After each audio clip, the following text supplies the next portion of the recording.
So I think Darwinism does lead to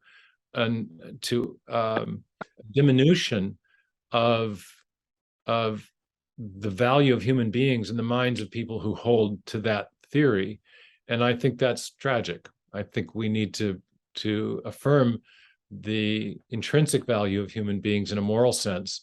And I think the Judeo-Christian ethical framework does that, whereas the Darwinian one, I think, effaces our confidence in the intrinsic dignity of human beings.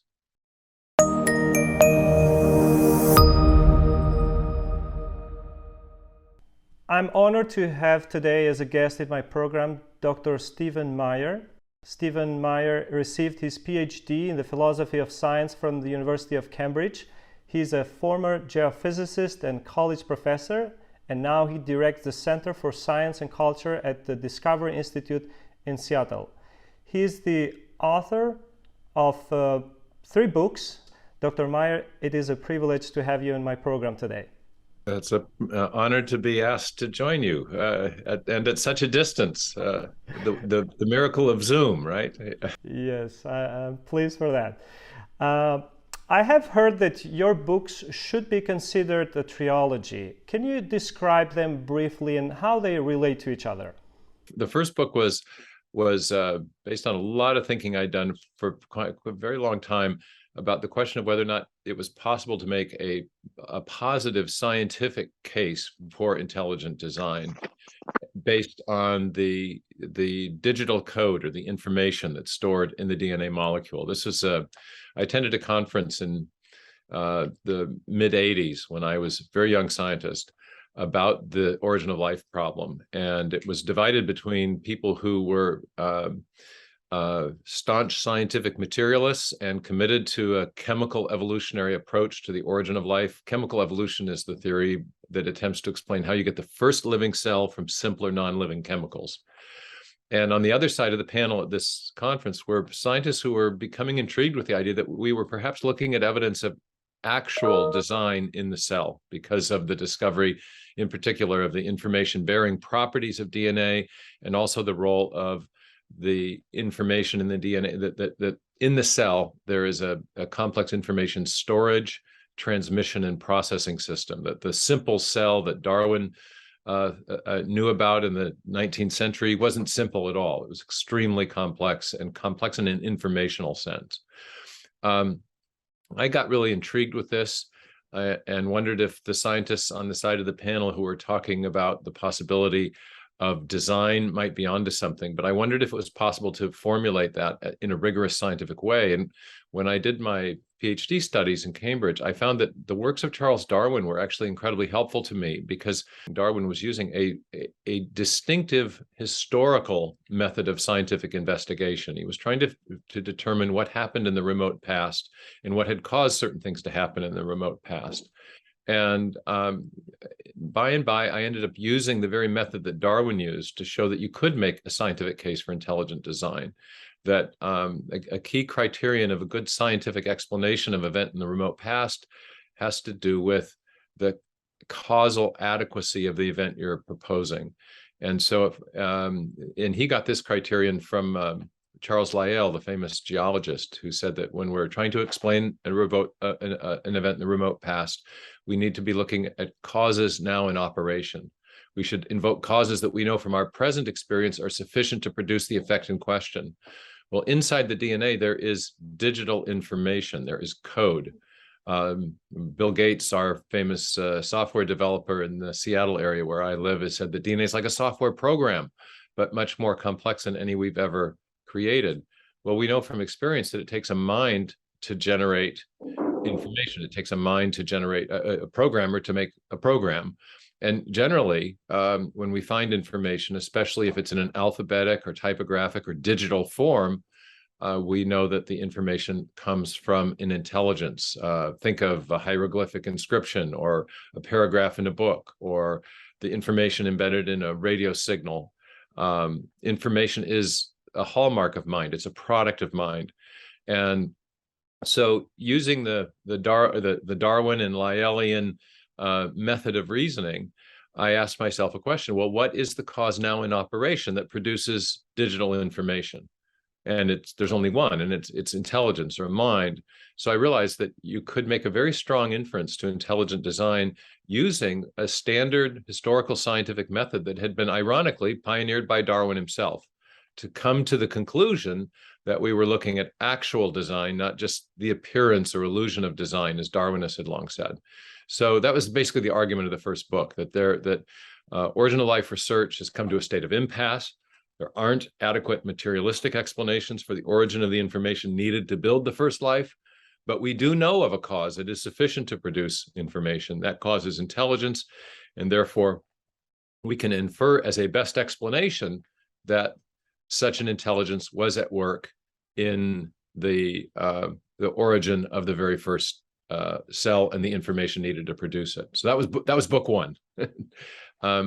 In the second book, I extended that argument to look at the problem of the origin of information necessary to build new forms of life from simpler pre-existing forms. And I looked in particular at an event in the history of life known as the Cambrian explosion, because this is the very significant event in the history of life where the first major, the majority of the first animal forms arise abruptly in the fossil record.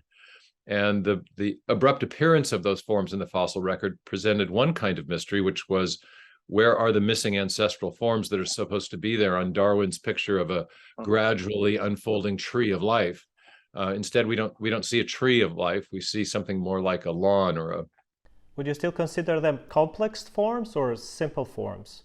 Oh, very complex forms. Now, when we start to talk about the animals that arise in the Cambrian period, we have the first echinoderms, the first arthropods. The iconic form of the Cambrian explosion is the trilobite, an arthropod with a hard exoskeleton and compound eyes. I actually have a fossil of a trilobite that shows the beautiful compound eye, very similar to a modern insect eye. So from the very dawn of animal life, we have incredible complexity, even in the organ systems that are visible in the fossils. So explaining where all that form came from requires yet more information. It's very much like in our computer world. If you want to give your computer a new function, you have to give it new code. So when we see all this new, and the same thing in living systems, if you want to build a new anatomical structure or a new body plan, there has to be new information to arrange the parts and to arrange the subsystems to build those new animal forms and their anatomical structures, and the proteins that service them, right down to the molecular level. So when we see all those big explosions of form arising abruptly in the sedimentary layers, for example, in the Cambrian period with this Cambrian explosion, we're also seeing evidence of a big increase in the amount of biological information in the biosphere. And so the question is, can the evolutionary process produce that, or do we need to consider an alternative type of explanation? And if you think again about our experience of the computer world, if we have a long section of digital code in a computer environment, and we begin to randomly change the zeros and ones in the section of the computer code, we have to ask ourselves a question about what will happen.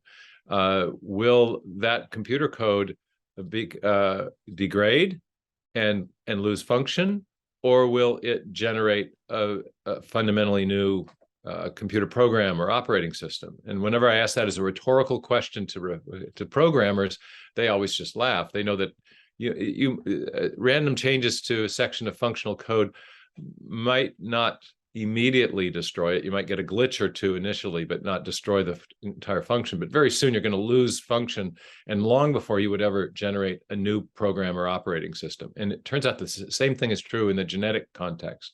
You start changing the A's, C's, G's, and T's, the genetic letters in the DNA code of a functioning gene.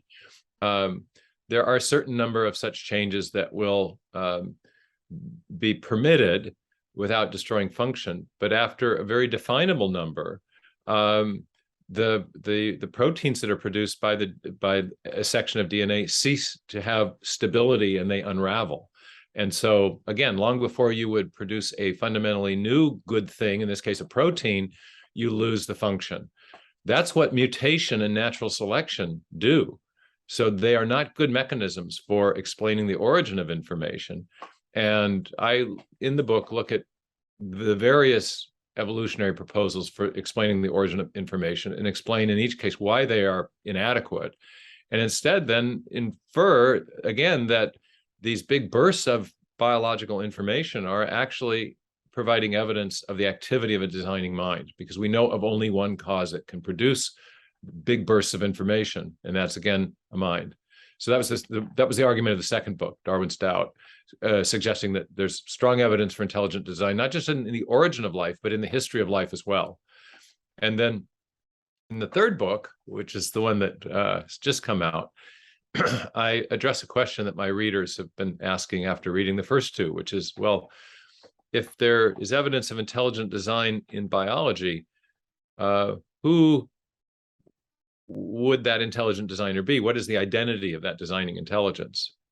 And there are kind of two great possibilities. One is that there is a designing agent within the cosmos that somehow helped to originate life and cause it to evolve. Some have actually proposed that idea. It's called the idea of directed panspermia, the idea that there's a space alien out there who seeded life on planet Earth.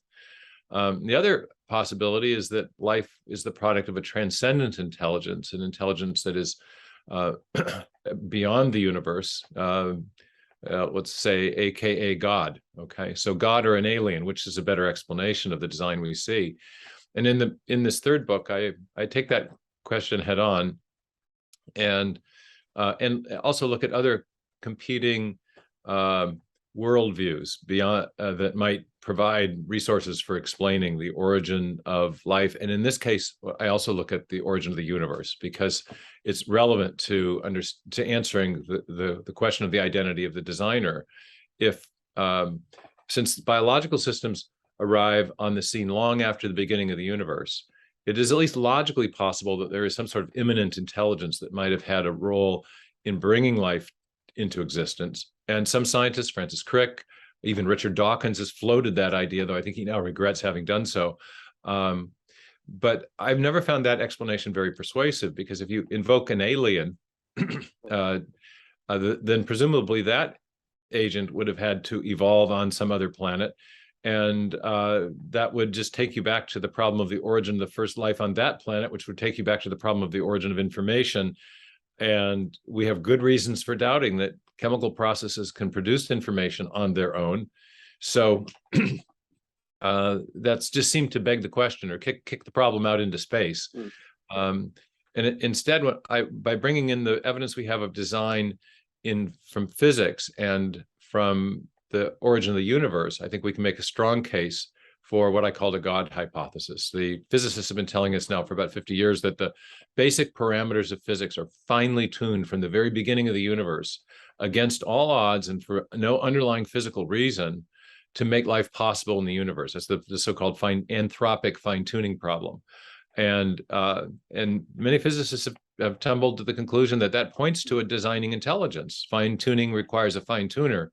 But that evidence is present from the very beginning of the universe, and therefore suggests the need for a transcendent designer, a designer who could affect the whole of the universe. And clearly, no being within the cosmos could be responsible for the prior fine-tuning of the universe upon which its later evolution would depend. That's getting the cause after the effect. And similarly, no being within the cosmos could account for the origin of the universe itself and its beginning, which we now know about through cosmology. So in the third book, I bring in the physics and the cosmology to help answer the question of the most likely identity of the designing agent responsible for life in the universe, and suggest that a theistic God hypothesis or a theistic design hypothesis provides the best overall explanation. Yeah, so I think the first scientific findings that you explore as a first argument, right, is the beginning of the universe. So how has Big Bang theory at the beginning of the universe confirmed the God hypothesis rather than a naturalistic explanation of it?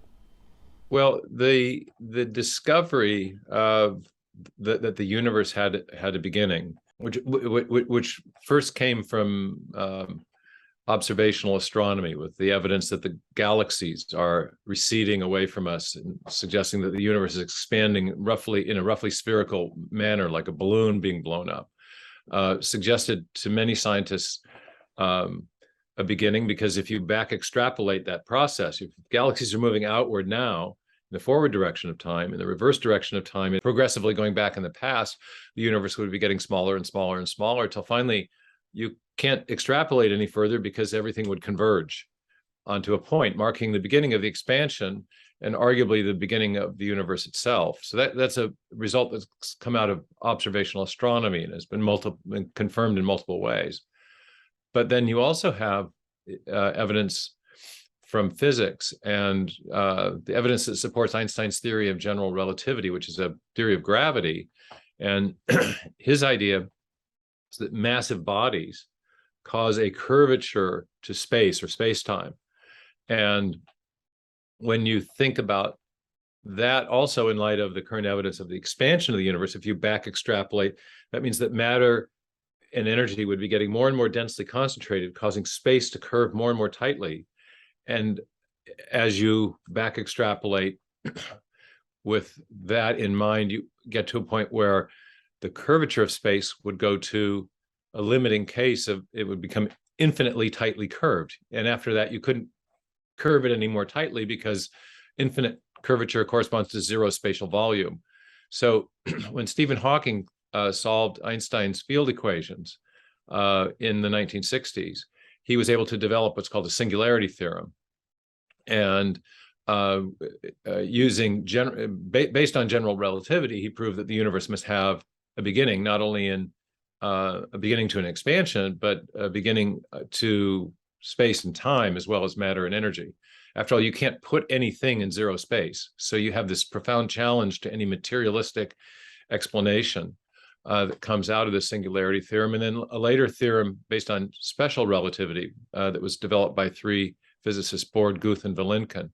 So you have this two lines of evidence, or in actually a mathematical proof from theoretical physics, converging on the idea that there was a convergence point, there was a beginning point, and that point marked the beginning of the universe itself, the physical universe of matter, space, time, and energy.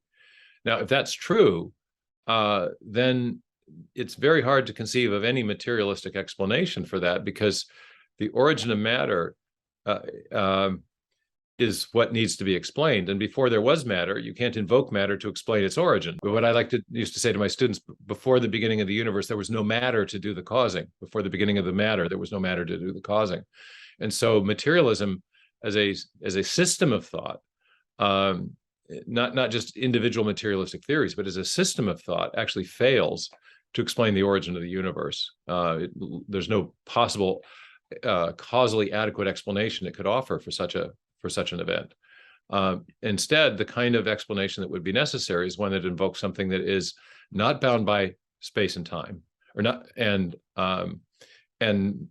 neither matter or energy in the physical sense. So not a material entity and not bound by space and time. So when you think about, well, what could we posit that meets those criteria, you end up with something like theism or deism, a transcendent creator who is perhaps intelligent, but not material. And that's the Judeo-Christian concept of God, and perhaps a deistic concept would work in that case as well.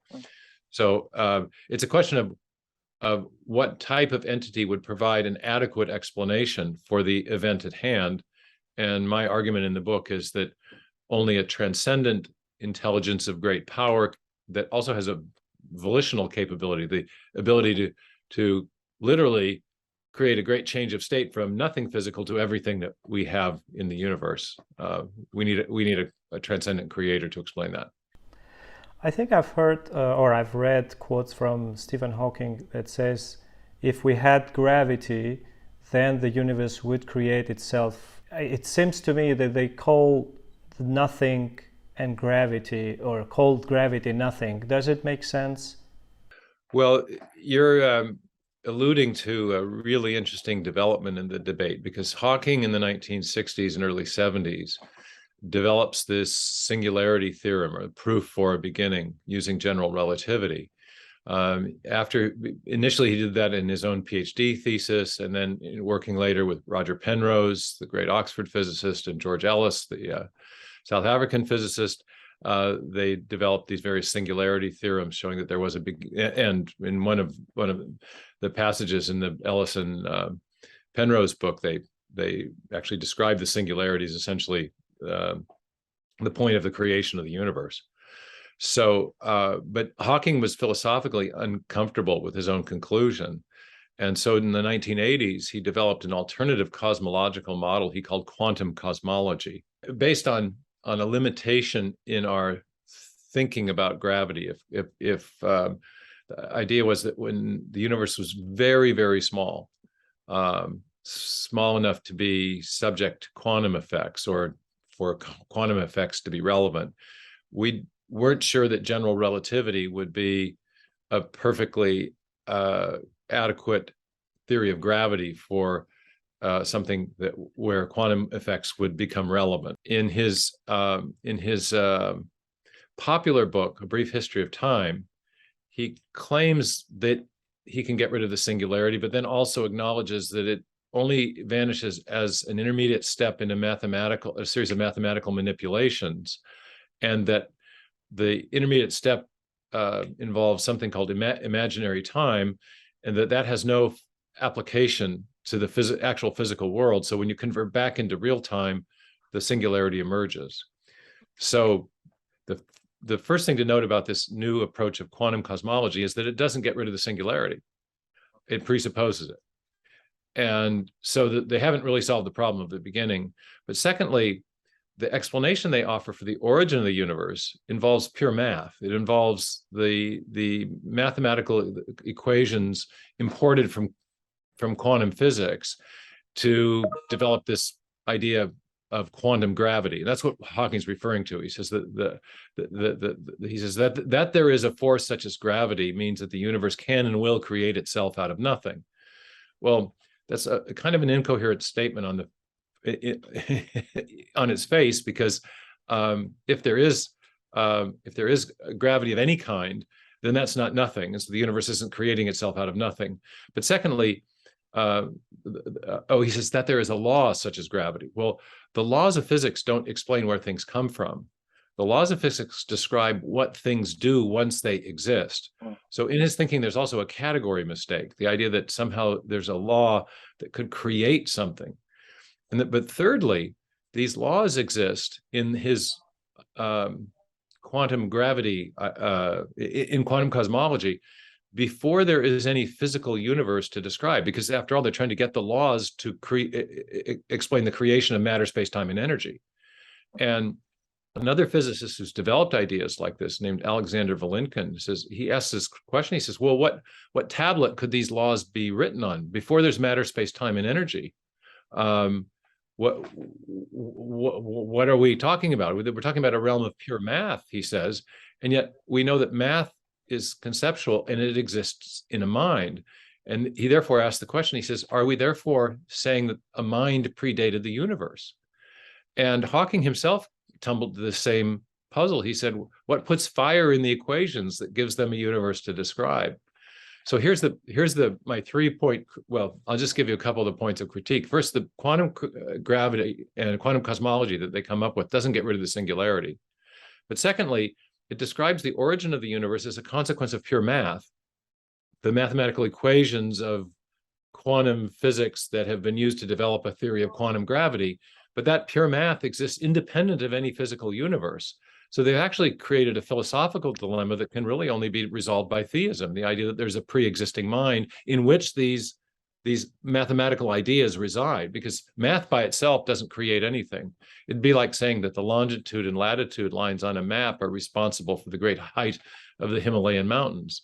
They describe where the Himalayas are, but they don't cause the Himalaya, the mountains to rise. And it's a similar sort of problem with this quantum cosmology. So it's a long answer, I'm sorry, but it's I discuss this at length in the book, because quantum cosmology is the go-to atheistic argument, the go-to materialistic explanation for the origin of the universe if you want to reject a kind of cosmological argument for God's existence. But what I show in the book is that actually it just brings the God hypothesis back in through the back door. It has implicit theistic implications. It's subtly affirming the very thing it seeks to disprove. Now, we all have seen those images from NASA's James Webb Space Telescope.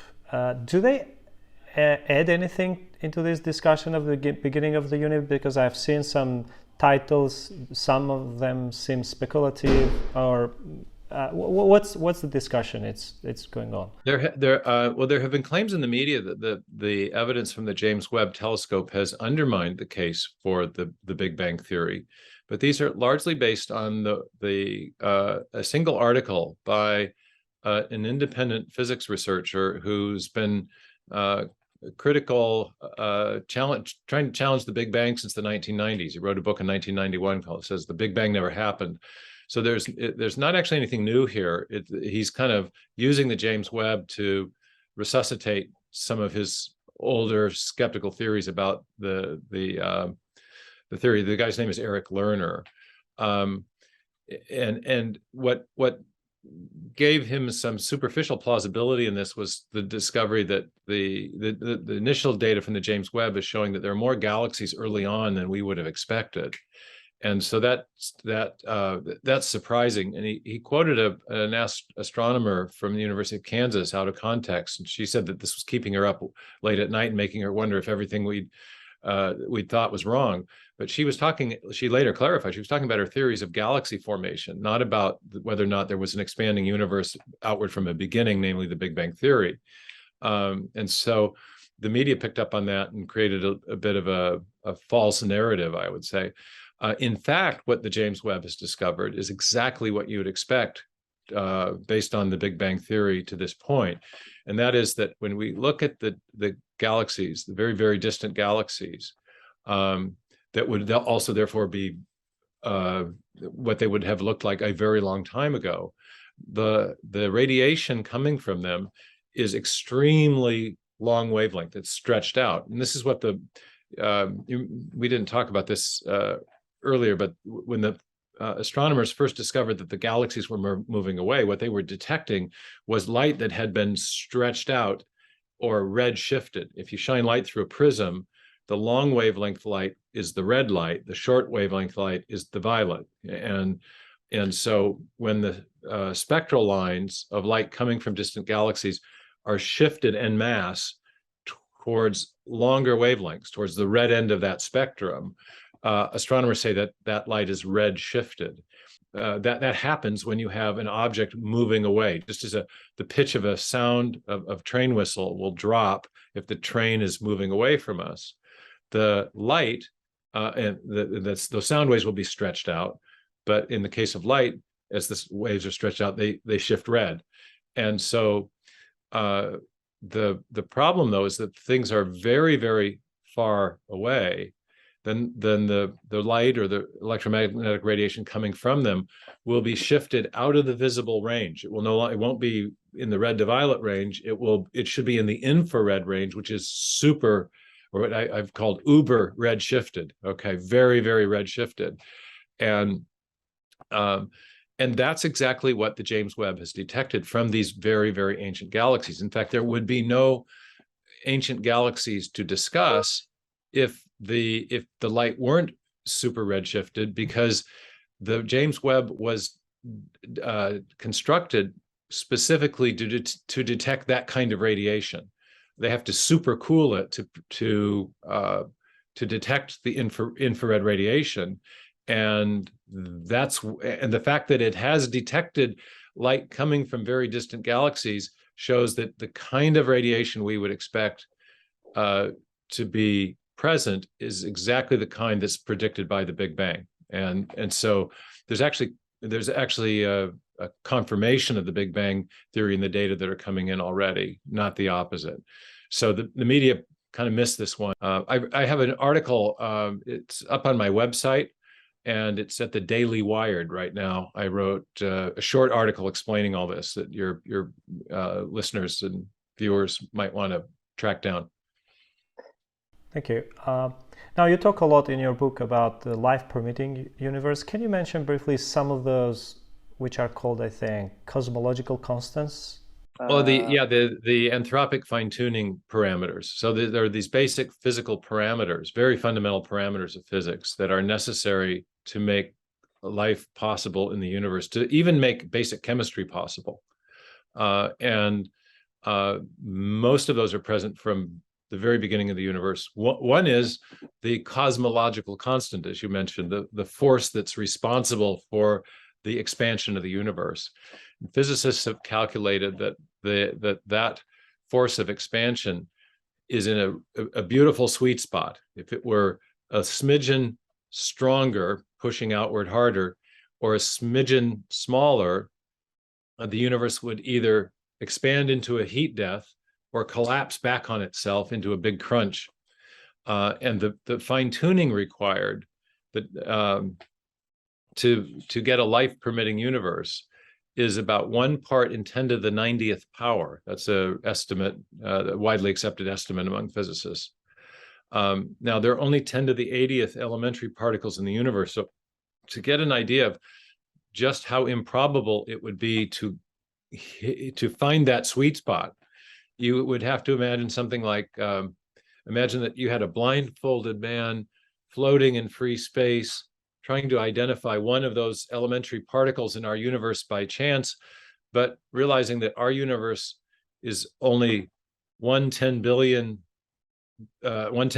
billion of the sorry, that there would he'd have to search 10 billion other universes our size in order to have a reasonable chance of finding that thing by chance. These are absurd improbabilities that are associated with the fine-tuning parameters. Not all of them are that finely tuned, but most of them involve big exponential numbers, 1 part in 10 to the 30th, 1 part in 10 to the 35, 1 part in 10 to the 40th. And what you have is a whole suite of these parameters that have to be just right. The force of gravity can't be too strong or too weak. The force of electromagnetism, the same. The ratio between those forces, the masses of the quarks, not too heavy, not too light. So some physicists have described our universe as a kind of Goldilocks universe, where we get all the parameters just right for no underlying physical reason or a reason of physical theory. These seem to be contingent parameters, and at least many of them, most of them, and therefore we need some other explanation other than the laws of physics. It's the laws of physics themselves that are finely tuned to allow for life. And many physicists have concluded that, well, the best explanation seems to be that there was a fine tuner.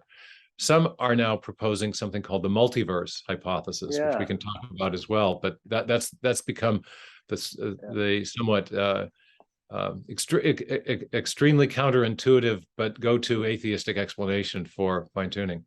Yeah, why do you think that cannot explain the life-permitting universe? Well, the shortest answer to that is that it doesn't ultimately explain away fine-tuning. And here's how here's the problem. The idea of the multiverse is that there's billions and billions and billions of other universes out there, disconnected from ours, but they exist. We just posit them, and therefore the probabilities of getting a life-permitting set of parameters in our universe is extremely improbable. Yes, but given that there's so many universes, it had to happen somewhere, and therefore our universe just must have just been the lucky one. That's the multiverse explanation. And so what we take as evidence of design and extreme improbability is just what they call an observer selection effect. Well, this is the only universe we know, so we assume that getting these parameters right is incredibly improbable, but it had to happen somewhere, so it actually wasn't. But there's a problem with that, and that is that for those other universes to have any effect on events in our universe, they must be in some way causally connected to ours. If they're actually disconnected from ours, they don't affect anything in our universe, including whatever processes were at work that set the fine-tuning parameters. And so just positing other universes by itself doesn't render the fine-tuning in our universe any more or less probable. It's irrelevant. So in virtue of that, multiverse advocates have recognized the need for some sort of connection.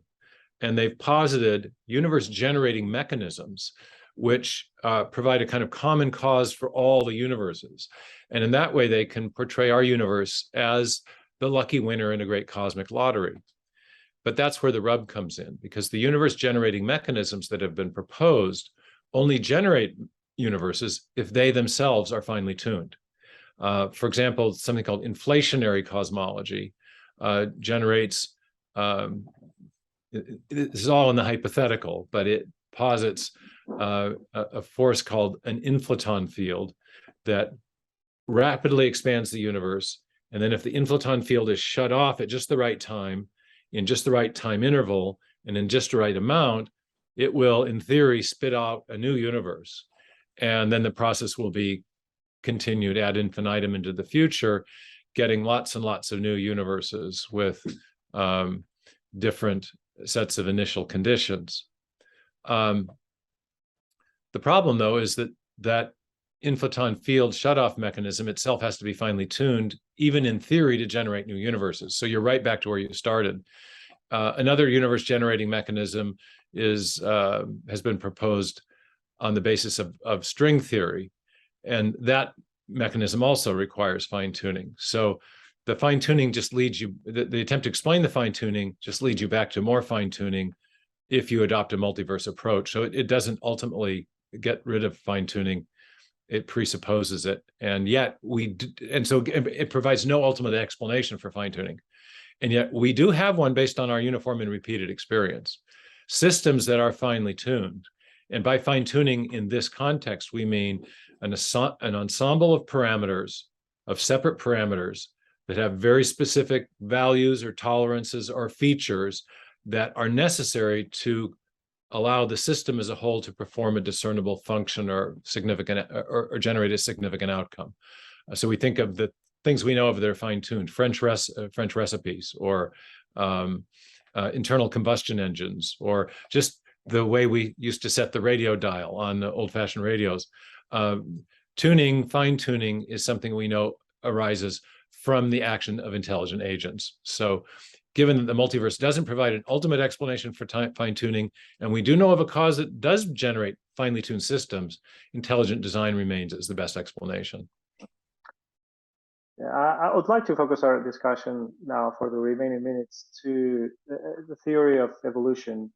And I'll start with this. I think I heard you in an interview talking about a conference in London in 2016, where evolutionists were looking for a third way, which implied perhaps that Darwinism is not a satisfactory theory anymore. Could you tell us about the context of this concern and what was the reason they brought that up? The modern version of Darwinian theory, known as neo-Darwinism, is now widely critiqued, challenged, and rejected in peer-reviewed biological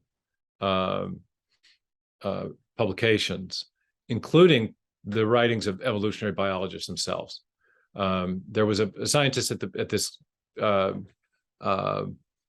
Royal Society conference in London in 2016 who said, criticism of neo-Darwinism is so early 90s. He said, in other words, it was not just the theory is passé, but critiquing the theory is passé. We know it doesn't work. So let's get on. So let's get on with it. And what the conference was convened to discuss was some new theories of evolution or new mechanisms that could generate biological form and structure, either to replace the mutation selection mechanism or to somehow complement it, so to give it creative power that increasingly scientists recognize it does not have. And the opening talk at the conference was given by an Austrian evolutionary biologist named Gerd Müller, who listed the explanatory deficits of neo-Darwinism. And they had to do with, well, for example, the abrupt appearance of new form in the fossil record, but also the absence of mechanisms that could generate large-scale morphological innovation as opposed to minor variations. So if you want to build a whole new form of animal life with a new body plan, where a body plan is a unique arrangement of body parts and tissues from something completely different, we don't have an evolutionary mechanism that has the causal power to do that. We don't know of a mechanism that can do that. And so that's what the conference was about. It was exploring other possible mechanisms or evolutionary theories. Now, none of these people who organized the conference were proponents of intelligent design. I happen to know that about 20% of the people who attended the conference were at least quietly supportive of intelligent design, some less quietly. And so I think there's a great ferment right now. I explained one of the problems with the mutation selection mechanism earlier in the interview. If you want to change a section of genetic text and do it by making a series of random changes to the characters in the genetic message or the genetic in a gene, the A's, G's, and T's, the digital carriers of information in DNA, random changes will very quickly degrade that information to the point of it losing function long before it will generate something new.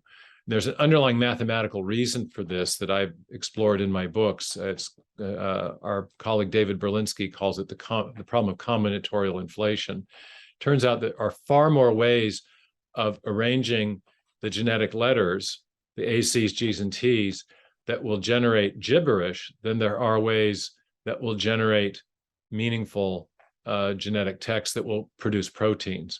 And the technical name for this is the extreme rarity of functional genes and proteins in the sequence space of all the possible ways there are of arranging the parts of the DNA or the parts of a protein. And when so there are mathematical considerations that come into play. One scientist, Douglas Axe, who did 14 years of research on this at Cambridge University, determined that the ratio of functional sequences to non-functional sequences in a relatively short protein was on the order of 1 part in 10 to the 77th power. So if you think of a great big haystack and a tiny little, and the needle hidden in a tiny little corner, unless you've got a long time to look, you're not going to find the needle. And this is basically the problem, is that the rarity of functional sequences is such that random searches for those sequences via mutation and selection are not going to work. There's not going to be anything to select because the random mutations are never going to find the very rare sequences that are present, that we now know are that rare. So there's a lot more to say about all this, but it's a little technical in the books. So there has been a lot of scientific discoveries, so a lot of scientific knowledge since Darwin's book on the origin of species up to today. So if he would have this knowledge, this scientific knowledge, do you think he would have had a different view? I can't possibly speculate about what he himself would have thought, but I think he would have had a very difficult time making the case he did. Let me give you just one more example of a really fundamental problem with not only neo-Darwinism, but all even post-neo-Darwinian evolutionary theories that have been proposed. Scientists have discovered that if you want, in the process of what's called body plan formation, so you move from the fertilized egg through the various stages of cell division to cell differentiation, as the different cells become muscle or bone or nerves or the various organ systems. That process of animal development is very tightly and carefully choreographed.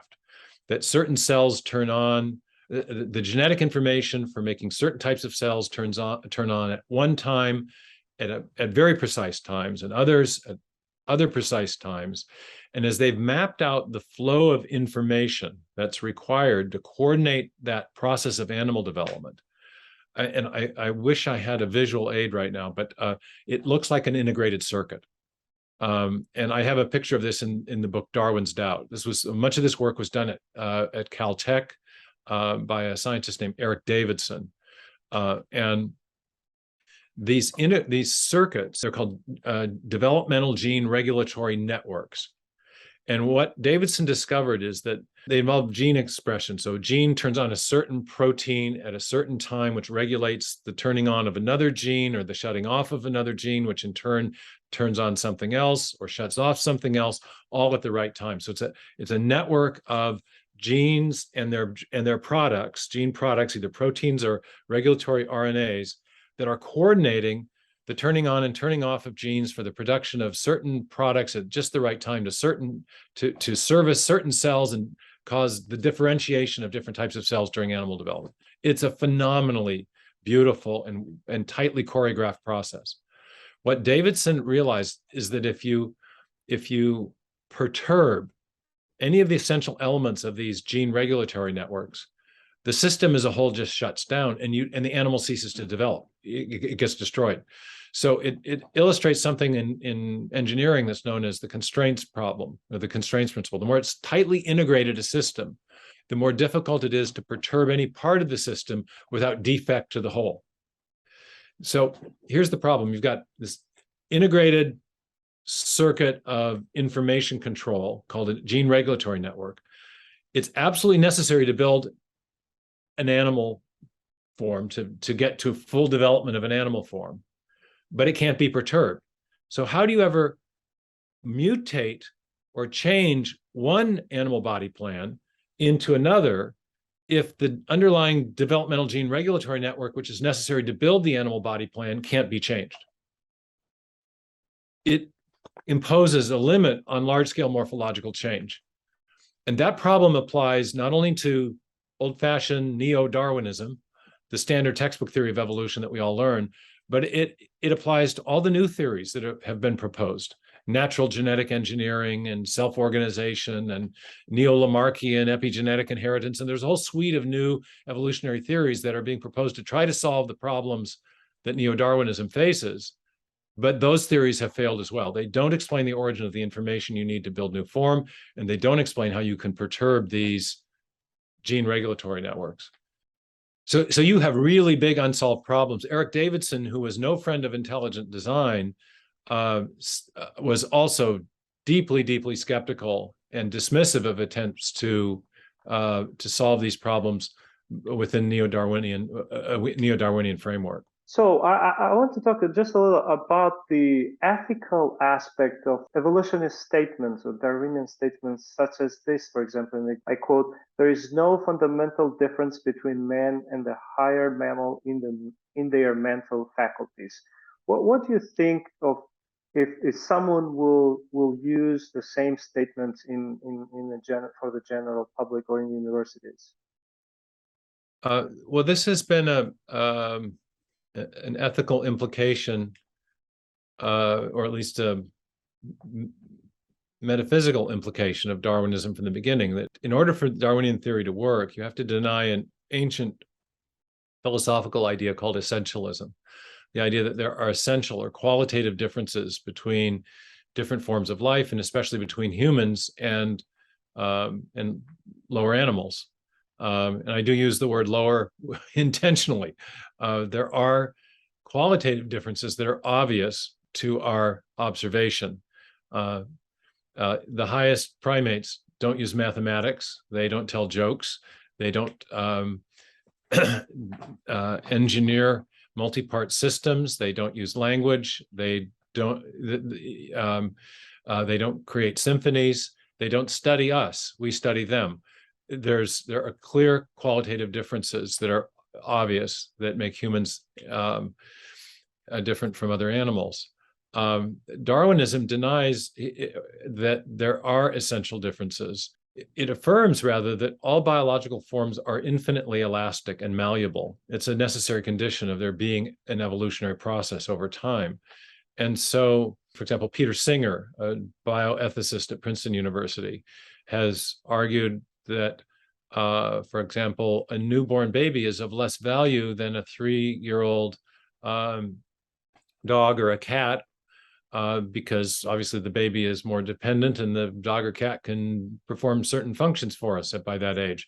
And so he denies a qualitative difference in value of humans and animals. And you see this happening in the bioethical field across the disciplines and or across the species. Thomas Joke, a Berkeley scientist in the 70s, said that soon we'll be talking about the rights of bacteria because the only difference between us and them is a difference in the length of our DNA sequences. And so you have this kind of materialistic reductionist view of life that ends up reducing human value and oftentimes elevating the value of animals. And so Singer was quite explicit about the basis for his claims about these things. He said, all we're doing is catching up with Darwin. We used to think there was an unbridgeable divide between us and them, and now we know that's not true. So I think Darwinism does lead to diminution of the value of human beings in the minds of people who hold to that theory. And I think that's tragic. I think we need to affirm the intrinsic value of human beings in a moral sense. And I think the Judeo-Christian ethical framework does that, whereas the Darwinian one, I think he faces our confidence in the intrinsic dignity of human beings. I want to respect the time that I asked you for this interview, so I'll ask one more question. So as you're trying to show why the Darwinian theory of evolution doesn't work, I know there are Christians in other circles that are trying to see that perhaps this is the way God worked the creation and brought about the species. So do you think that theistic evolution is the best explanation of the biblical and scientific data that we have? I do not, and I find the strategy somewhat curious that at just the time that secular evolutionary biologists are acknowledging that mainstream neo-Darwinian theory is in need of replacement or significant supplementation, that theistic evolutionists would be wanting to baptize the Darwinian mechanism of mutation and selection as the way by which God created. The recognition among many secular evolutionary biologists is that mutation and selection has very limited creative power, for some of the reasons I've alluded to.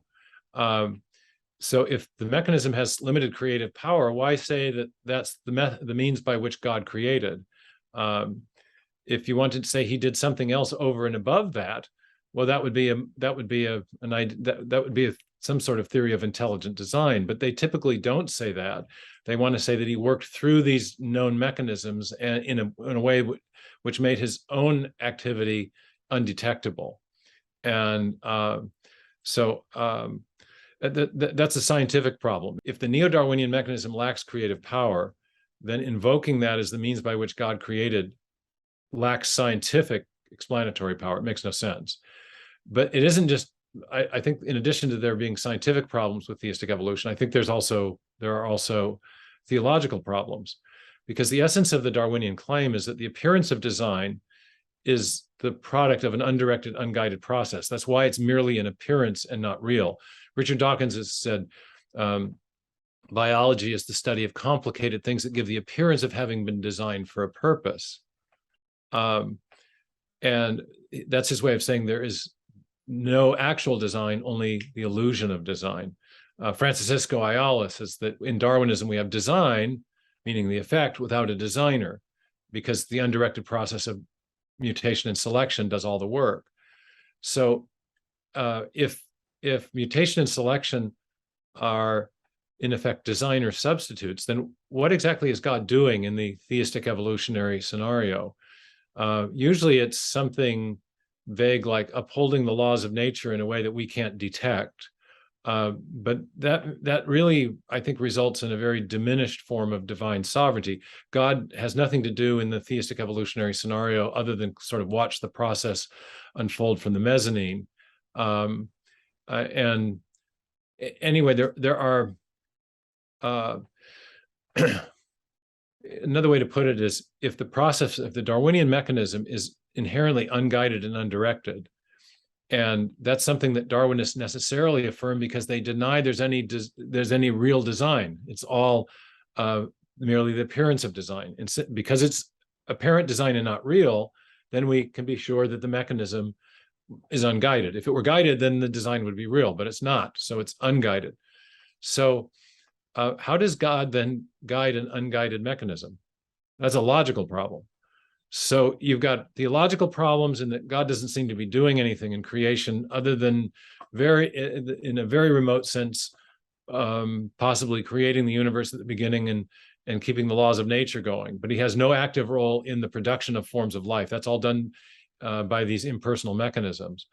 But there's also the logical problem that is, if he is in some way guiding the process, the process is supposed to be, by definition, unguided. So how does God guide an unguided process? It's actually kind of a mess. It's incoherent, as well as contrary to the scientific evidence. We have a big book called Theistic Evolution, a scientific, philosophical, and theological critique, and I'd recommend it to pastors, theologians, philosophers, and scientists who want to grapple with these questions in a deeper way. It's always good to ask the theistic evolutionist, what do you think? Oh, okay, so you're a theistic evolutionist. What is God doing with respect to the evolutionary process? Is the evolutionary process a guided or an unguided process? And they typically don't want to answer that question, and which is a way of saying that they don't really have a very well worked out idea of what God is actually doing. But most, if you press them, will say, well, God is not guiding the process. The mutation selection mechanism do the work. He's simply, he created the laws of nature at the beginning that allows that to happen. So he's very, very remote and uninvolved in the process of creation. Thank you so much. The time has gone so fast. I think it always goes like this when people have you in an interview, I guess. Well, we covered a lot of ground, so thank you for the good question. Yeah, very good.